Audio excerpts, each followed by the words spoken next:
Sup guys, Sneaky Cat Goblin back with another video on this Tuesday. Happy Tuesday. And unfortunately, this is the several times I've had to record this, but I wanted to talk about how much I have enjoyed and love rushing in Clash of Clans. So this is my rush base. For those that haven't seen it, I switch back and forth, but I've been doing a lot of main base attacks. And I've had it for around a year. I'm curious if where people can show me or tell me how I can find out how long this has been around, because I'd like to do a 1 year update, because I know I established it like February-ish of last year. It wasn't right away, but it was in February of last year. And I want to talk about why it's been so awesome. So first off, convenience. Convenience to my first base especially. To be able to upgrade certain... oh, this is already taken. Perfect. To be able to donate and upgrade certain meta troops and spells that I need has been awesome. Like looking through troops that clearly have not gotten any sort of buffs.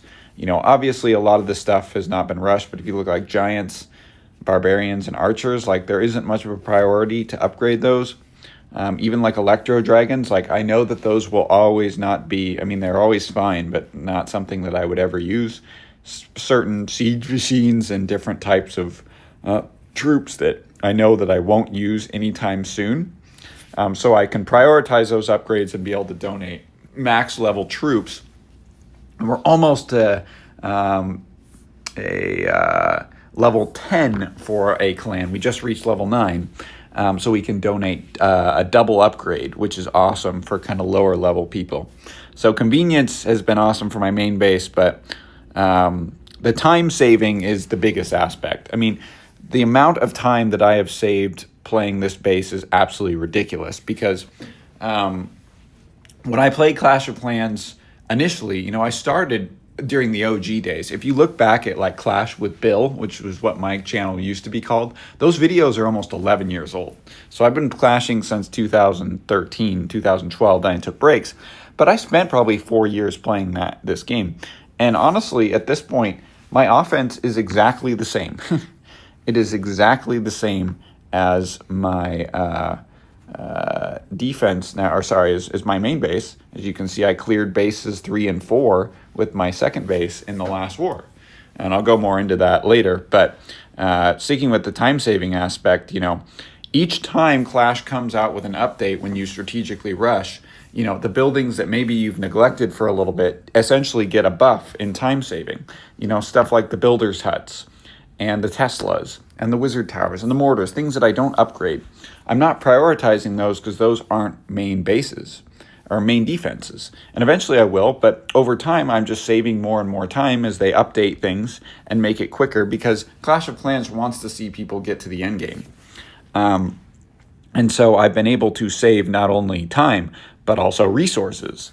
You know, I've been able to create a meta army with, you know, max troops, dragons. Almost, I'm getting my hero spell up, but that's still pretty formidable. And so I don't need to use a power potion anymore. So I can save the raid medals, and I can utilize the hero potions, because the hero potions count for not only heroes, but they count for pets as well, which I don't upgrade because there's no point in upgrading the pets. I mean, selectively, sometimes I'll upgrade one, like maybe the Angry Jelly, because that one's formidable over time that I'm not using. You know, maybe I'll upgrade the unicorn, you know, why not? Because it's not being utilized right now, and it's actually a decent hero.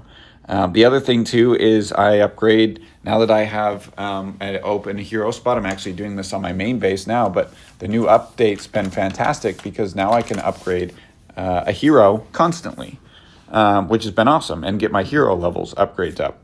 And I know people are going to say, well, that's not, there's no point, and there is no point. I mean, I've watched several videos on it, because you can always just get hero potions, but for defense, it does matter, and I want this to eventually be a defensive base, you know, and I've started to see with this base, it's not a shoo-in that people are going to get a 3-star here. Like, you actually have to put in some effort.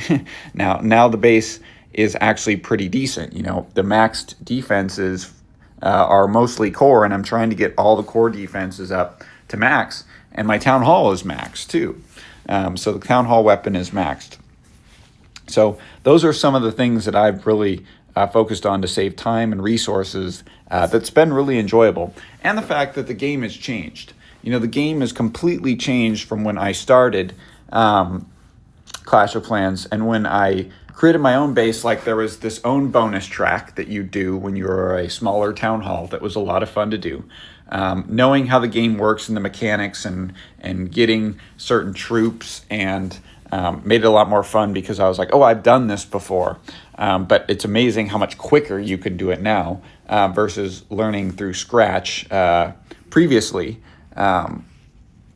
beforehand. So that's been a lot of fun. And then finally, the offensive power.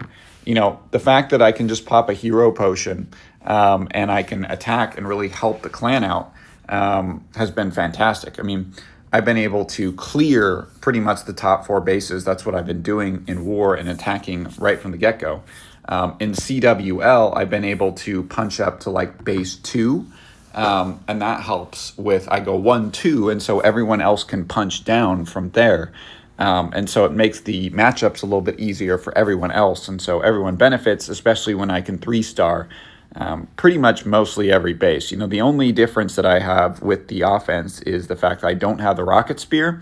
However, I can use the haste vial with the invisibility RC charge, and my electro boots have almost gotten up to max. So these are the same level as my main base. In fact, I might actually be able to max these before my main base because I don't have any starry ore in my main base, which is wild to think about. So overall, the experience with rushing has been a lot of fun. The other thing with collecting resources and saving time is like I can go into basically any trophy count and do fairly well. If I'm super low in trophies, I'm still going to do okay.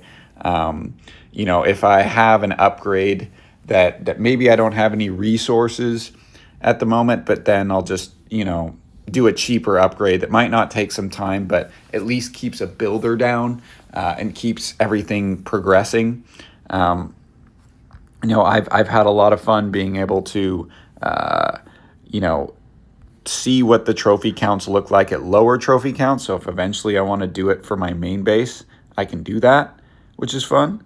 So overall, like the experience, like I know that there is no one right way to play the game, right? Like people definitely, I've noticed like your base is rushed, it sucks. Like there's definitely people that are like, I would call Clash of Clans absolutist that hate people that rush, which is fine. Like I get it. Like I would be jealous too if, I wouldn't necessarily jealous, but I would be jealous of my main base now looking at it now, how I've been able to take advantage of essentially rushing my way to this kind of status and be able to have access to all the things that I have access to in the game for being this rushed and take this much time. Like I said, it took me 4 years to get to the same place it took me 4 years to get to where I am with my main base. And this is where I am 11 months in with this secondary base. And it's really kind of revived the state of Clash of Clans for me, because it's not like Clash of Clans had a lull point, but it really did during that Town Hall 15. It had a lull point for me as well as with my my former clan, because Town Hall 15 was very difficult. It was extremely difficult. It wasn't a shoo-in. It wasn't, but it was just a setback because you have to somewhat cater to the casual players. Because if you make the game too hard, now they flip-flopped and made it too easy with 16. But 17, I think, is a pretty good balance. And I've enjoyed the game since the 17 update, and I think it's done wonders for player count, and you see it in the charts. So let me know what you guys think. Please like, comment, subscribe, and peace.